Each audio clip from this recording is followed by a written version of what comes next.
ಹೆದ್ದಾರಿಯಲ್ಲಿ ಪತನಗೊಂಡ ಸಣ್ಣ ವಿಮಾನ, ಬೆಂಕಿಯ ಜ್ವಾಲೆಯ ನಡುವೆಯೇ ಪ್ರಯಾಣಿಕರನ್ನು ರಕ್ಷಿಸಿದ ಸಾಹಸಿ ಸಾರ್ವಜನಿಕರು. ಅಮೆರಿಕದ ಟೆಕ್ಸಾಸ್ನ ಲಾರೆಡೋದಲ್ಲಿ ಹೆದ್ದಾರಿಯೊಂದರ ಮೇಲೆ ಮಂಗಳವಾರ ರಾತ್ರಿ ಸಣ್ಣ ವಿಮಾನವೊಂದು ಪತನಗೊಂಡು ಭೀಕರ ಬೆಂಕಿ ಕಾಣಿಸಿಕೊಂಡಿದೆ. ವಿಮಾನದಲ್ಲಿ ಒಟ್ಟು 6 ಮಂದಿ ಪ್ರಯಾಣಿಸುತ್ತಿದ್ದಾಗ ಈ ಅವಘಡ ಸಂಭವಿಸಿದ್ದು, ಒಬ್ಬರು ಮೃತಪಟ್ಟಿದ್ದಾರೆ ಎಂದು ಪೊಲೀಸರು ತಿಳಿಸಿದ್ದಾರೆ. ಹೆದ್ದಾರಿ ತಡೆಗೋಡೆಗೆ ಡಿಕ್ಕಿ ಹೊಡೆದು ವಿಮಾನಕ್ಕೆ ಬೆಂಕಿ ಹೊತ್ತಿಕೊಂಡ ತಕ್ಷಣ ಸ್ಥಳದಲ್ಲಿದ್ದ ವಾಹನ ಸವಾರರು ತಮ್ಮ ಜೀವದ ಹಂಗು ತೊರೆದು ಕಾರಿನಿಂದ ಕೆಳಗಿಳಿದು ಕಾಕ್ಪಿಟ್ ಕಿಟಕಿಗಳನ್ನು ಒಡೆದು ಪ್ರಯಾಣಿಕರನ್ನು ಹೊರಕ್ಕೆಳೆದು ರಕ್ಷಿಸಿದ್ದಾರೆ.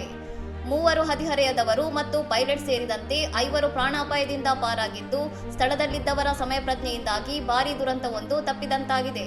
ಅಪಘಾತದ ನಂತರ ಹೆದ್ದಾರಿ ಲೂಪ್ 20 2 ದಿಕ್ಕುಗಳಲ್ಲಿ ಬಂದ್ ಮಾಡಲಾಗಿದ್ದು, ರಕ್ಷಣಾ ಕಾರ್ಯದ ಬಳಿಕ ಅವಶೇಷಗಳನ್ನು ತೆರವುಗೊಳಿಸುವ ಕಾರ್ಯ ನಡೆದಿದೆ. ಬೆಂಕಿ ಹೊತ್ತಿಕೊಂಡಿದ್ದ ವಿಮಾನದೊಳಗೆ ಸಿಲುಕಿದ್ದವರನ್ನು ರಕ್ಷಿಸಿದ ದೃಶ್ಯಗಳು ಸಾಮಾಜಿಕ ಜಾಲತಾಣಗಳಲ್ಲಿ ವೈರಲ್ ಆಗಿದ್ದು, ಸಹಾಯಕ್ಕೆ ಧಾವಿಸಿದ ಸಾರ್ವಜನಿಕರ ಧೈರ್ಯಕ್ಕೆ ಎಲ್ಲೆಡೆ ಶ್ಲಾಘನೆ ವ್ಯಕ್ತವಾಗುತ್ತಿದೆ. ಇನ್ನಷ್ಟು ಸುದ್ದಿಗಳಿಗಾಗಿ ನೋಡ್ತಾ ಇರಿ ಸೌರಂ ಟಿವಿ.